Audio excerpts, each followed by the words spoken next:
Hi, folks. Welcome to Let's Talk It Over. I'm Ken Weene. Unfortunately, today, my wonderful friend and co-host, Monica Brinkman, is under the weather, which leaves me to deal with our guest today.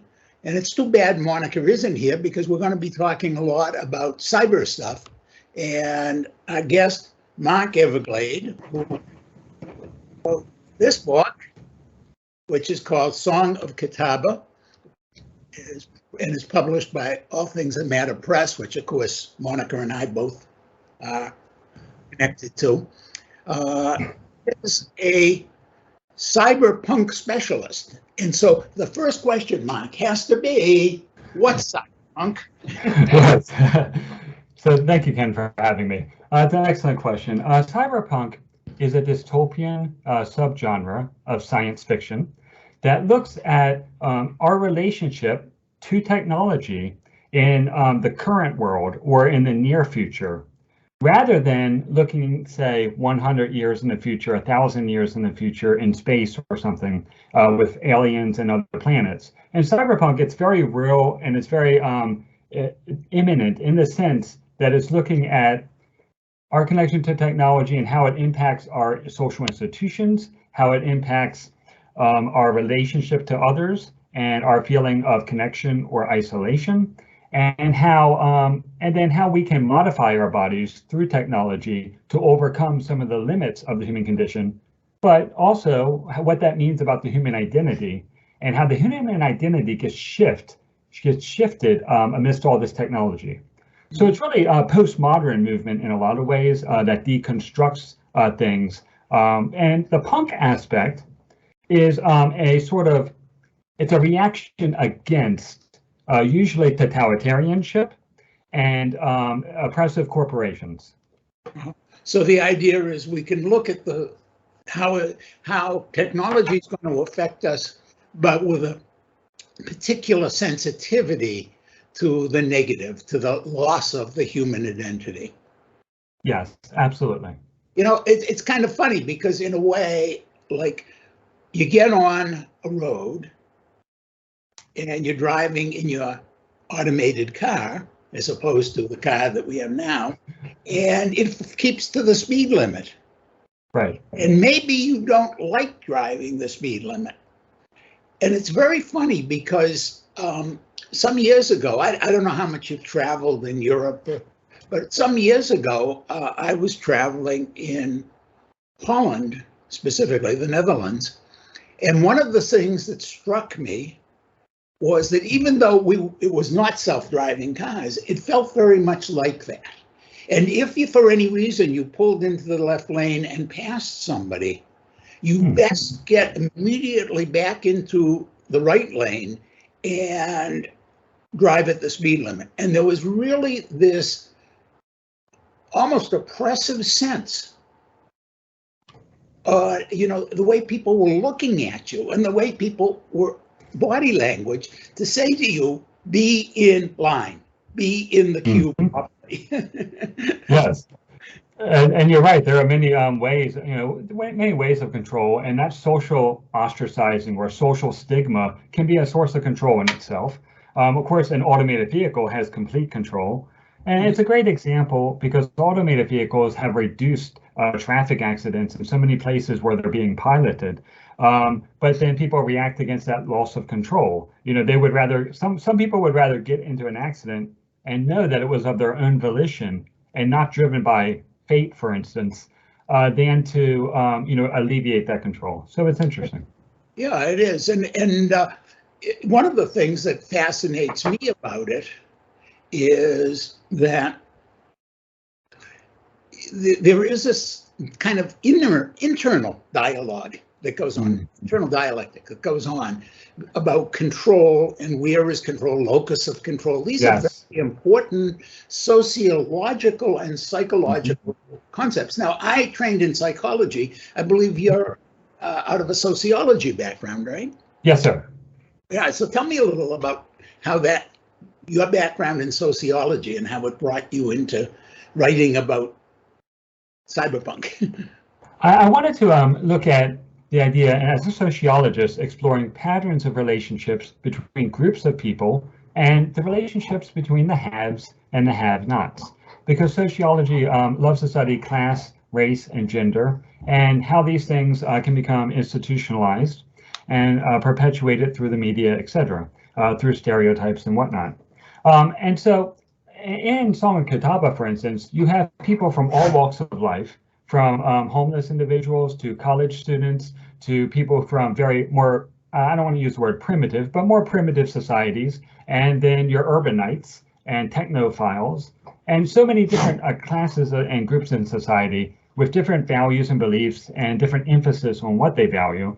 And so the book asks the question, how do they relate to one another? And can someone bring them together to kind of unite the human condition in the face of the oppression that restricts freedom of individuality and freedom of speech? And so that's definitely guided by a sociological context, what we call conflict theory in sociology. Mm-hmm. By the way, I want to just say, I don't want to say too much about the book, folks, because you want to buy it, you want to read it, and you want to think about it on your own. But the book starts out, and Mark was saying there's a kind of primitive society. Well, in some ways, they're being kept primitive, and in fact, they're being told they cannot write. Yes. And the way they are kept from writing is that there's no ink. Right. With. And so Kitaba, who is this is wonderful. This is, I think, one of the really beautiful things in this book. Kitaba is a bard, a singer of songs. Mm-hmm. You really start us out right at the beginning of this book, going back historically to Homer, in a way, and say that the most important of people are the singers of song. And to keep those songs alive is to keep the culture alive, and to keep the people alive. Mm-hmm. And so Kitaba wants ink to write down the songs. And what happens to Kitaba? Well, she is essentially chased out of her village, and she's ostracized by the people, and she goes into a civilization that's the complete opposite. So in her civilization, she could not write. When she gets to the city of Katanas, everybody has to write down their thoughts all the time. The screens capture people's thoughts, and they display them across the cities. And everything that, yeah. I hate to correct an author. They don't write their idea thoughts down. Their thoughts are basically being broadcast. They can't. The question is, how can you keep your privacy? Right. Exactly. That's what I mean to say, is that they're extracted from the brain via a cognitive implant that captures their thoughts and posts them on every screen across. And then those thoughts are monitored by the government, kind of in an Orwellian fashion, for any dissent, which is then punished. And so it's a complete opposite sort of society. And in neither society are the people free, because they're both two extremes. Right. And of course, the book is how do we find that middle ground? Yeah. We're not gonna spoil it. I mean, there are religious topic, meditations, and all kind. It's really an interesting exploration of this question. How do you find the balance between cultural expression, as in the ballads, and allowing that to go on, personal expression and personal thought to go on, and what should and should not be prohibited? And that's if you think about it, that's very contemporary, especially if you're on something like Facebook. Mm-hmm. It is. You get on Facebook, you go into a group and you say something, and immediately you get sanctioned, positively and negatively. People say, "Oh, that's so stupid," blah, blah, blah, blah. And the other side is saying, "Oh, how wonderful," blah, blah, blah, blah. And it's like the idea is so anti something else that I think both you and I, Mark, really value. which is another Greek. We mentioned Homer. The other Greek that comes to mind is, of course, Socrates, where people met in dialogue. Yes. Okay. And so dialogue and maintaining meaningful dialogue and sharing, as of course, one of the great things about the Socratic dialogues that Plato wrote down, is the sharing within them of myths. The myths were a starting point.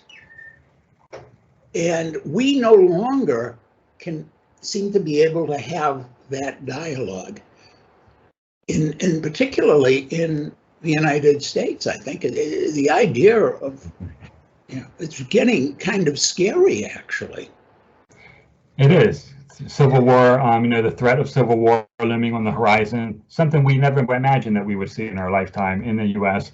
The increased polarization of the two parties, and as you said, the lack of dialogue, the vilification overall, and then the fact that the 1% or a couple percent of extremists on each side are defining the entire party for the other side.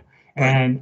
And then the tribalism and all these things really prevent communication and communicative action. Right. And as you know, Mike, I'm very involved in politics in South Sudan. Strangely enough, in fact, as I had mentioned to you before, but not on the show, I have another All Things Anata Press book coming out in the near future that I co-authored with my very good friend Deng Natem, and he is from South Sudan, and it's his memoir.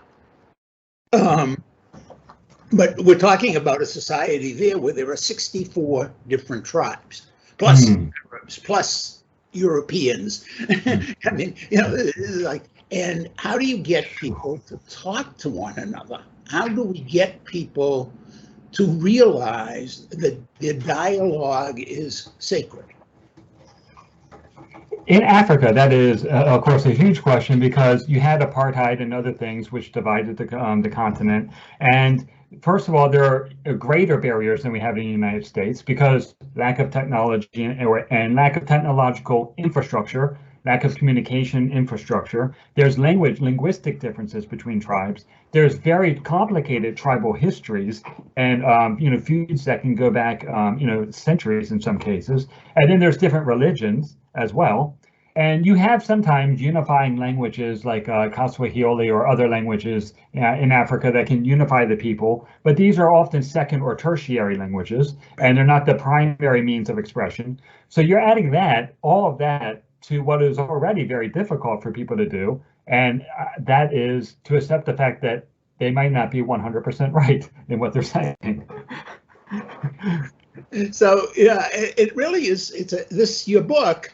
Again, I'm going to hold it up, folks, so you can see it. It's called Song of Kitaba, and it's by my guest today, Mark Everglade. And by the way, folks, if you look down at the show description, you're going to find links there. One of the links will be to the purchase link, so you can buy this great book.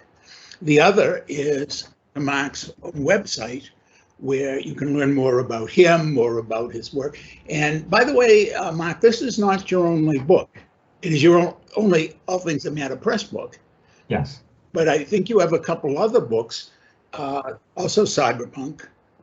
Yes, I've published Hemispheres, and on October 11, I will publish Inertia through Rock Hill Publishing.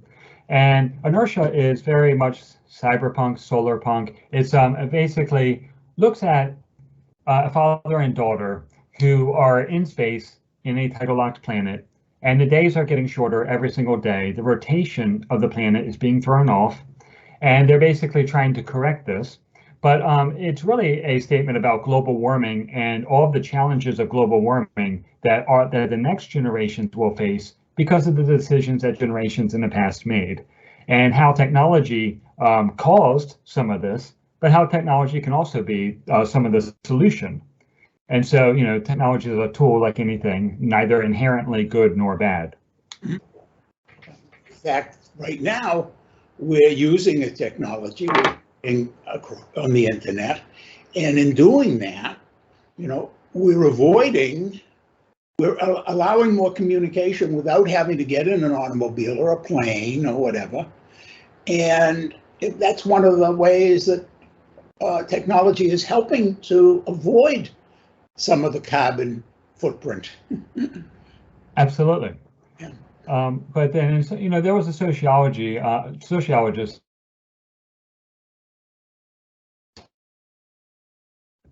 and Bowling Alone was a big book, and it talked about the sort of loss of community in the technological age with TV, the internet, etc., where bowling alleys were suddenly empty, where there were less third places in society. Third places being like coffee shops, for instance, gathering places that were local and where everybody knew your name, and how that community was sort of being lost. And so there's definitely both sides of technology, that interconnectedness with everyone, where suddenly we're all on the world stage. All the world is literally a stage. But then on the other hand, how many children come home and play video games for 6 hours straight? So. Yeah, how much are we deprived of the social components? And that's a biggie. That's a real biggie. And I think that one of the most fascinating things to me as a psychologist is thinking about how that is changing the experience of childhood.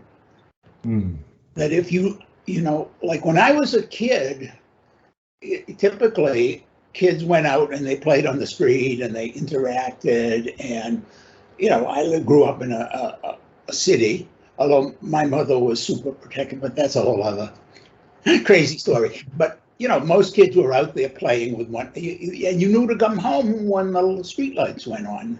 That was how technology influenced your life. Right. But now, kids come home, as you said, and they play a video game, and they're interacting, but it's in a different way.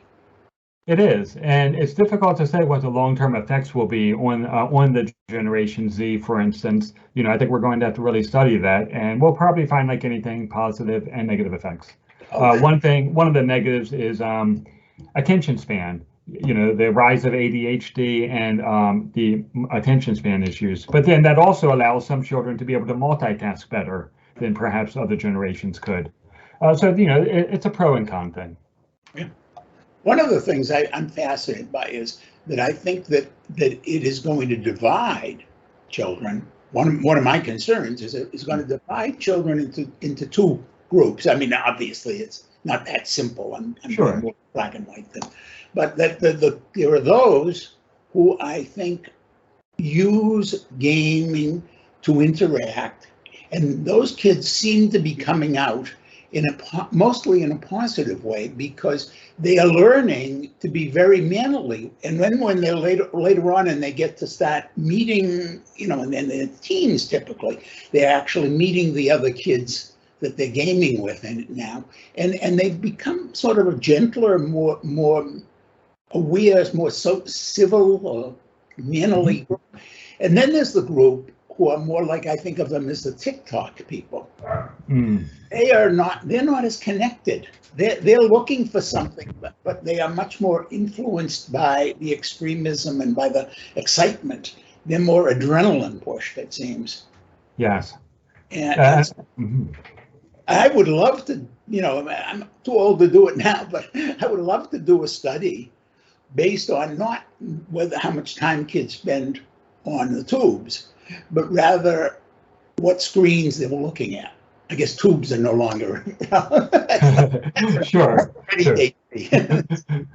Hey, speaking of what people do, I have to ask, in the background behind you, a drum set and a keyboard. You're a musician.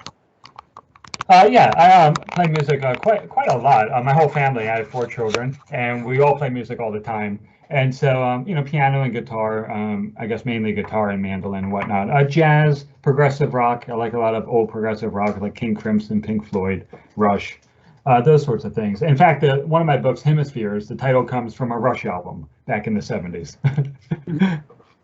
Okay. So, folks, I want to remind you before we run out of time today, Oh, and I have to, before I do anything else, I want to mention, after we finish talking, we're going to have with Monica's help, because it's funny, as I said earlier, I'm not a techie at all. But with Monica's help, we're going to add a trailer for Song of Kitaba, and I hope you'll watch it. And then I want to remind you, we also have those links on the show description. Please click on them, use them. And it's really, this is a book, it's going to get you thinking, folks. And my guest today has been Mark Everglade.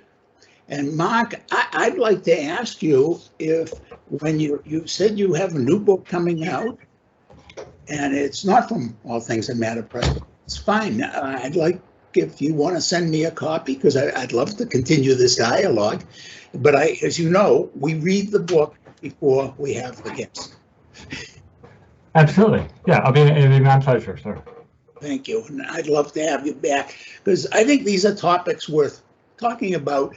And I think you've done something really, I think, very important here today on the show, which is you have reminded us that fiction is not written just for somebody to curl up and relax and enjoy. Good fiction, good literature, makes us think. It doesn't just tell us a fun story. It's a story that makes us think about who we are, where we're going, what we're doing, what's important in life. And so when we have an author like you, Mark, on the show, I always like to remind our audience that this is what you read books for. Thank you. I very much appreciate that. It's been an honor to come on. Folks, thanks for joining us today, and let's talk it over. And keep watching our show. Let other people know, because we think it's important to share. The purpose of a writer is to keep civilization from destroying itself. Albus Camus.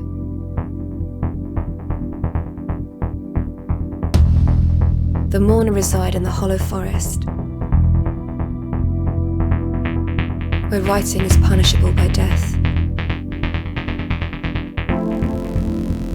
Kibata Maharahara lives for the arts, but must convince her people they're not a sin. The city of Katonis holds the key. Through trial and tribulation, Kibata must unite both civilizations through music. But how can you lead a rebellion when your thoughts are played across giant screens for the world to judge and for the government to monitor? Zero, a cyber monk, must learn to hide his thoughts without losing himself in the process. Hiding out in a monastery while searching underground monitoring stations, but the government has eyes in every screen. Together, they must save both their worlds while fending off the government that profits from their destruction. Two worlds collide, one without self-expression and one forced to reveal everything. But when you dream of freedom, the sky's the only limit. Song of Kitaba by Mark Everglade, available on Amazon.com and All Things That Matter Press.